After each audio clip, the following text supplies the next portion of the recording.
अपने दादाजी के अंतिम संस्कार में मेरे दिमाग में एक अजीब सा ख्याल आया। मैंने चुपके से उनके जेब में एक फ़ोन रख दिया। दादाजी के दफन होने के बाद जब मैं उन्हें बहुत याद कर रहा था तो मैंने उन्हें एक टेक्स्ट मैसेज भेजा। जैसे ही मैंने अपना फ़ोन नीचे रखा, बाहर अचानक तेज़ तूफान आ गया। अगले दिन कुछ चौंकाने वाला हुआ। मुझे सच में दादाजी की तरफ से जवाब मिला। वो कोई अजीब सा कोडेड मैसेज था। मैं डर के मारे घबराकर नीचे की ओर भागा।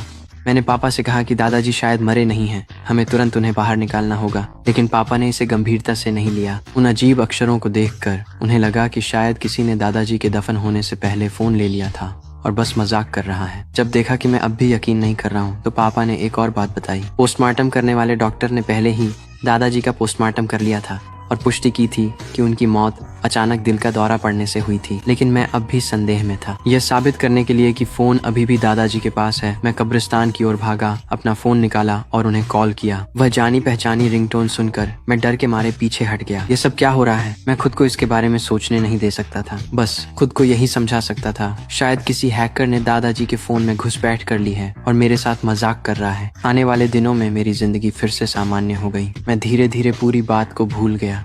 इस दिन तक जब स्कूल डांस में फिर से कुछ अजीब हुआ।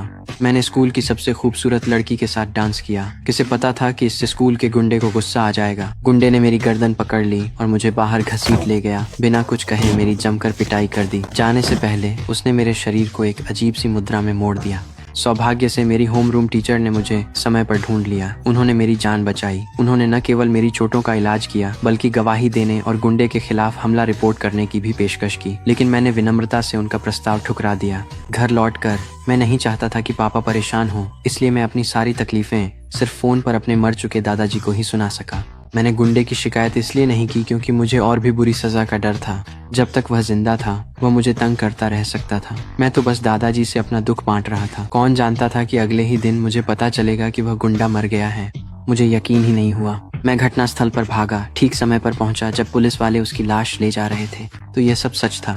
लेकिन जब मैंने उसके शोकाकुल परिवार को देखा तो मुझे बदले की कोई संतुष्टि नहीं हुई। इसके बजाय मुझे अपराध बोध महसूस हुआ।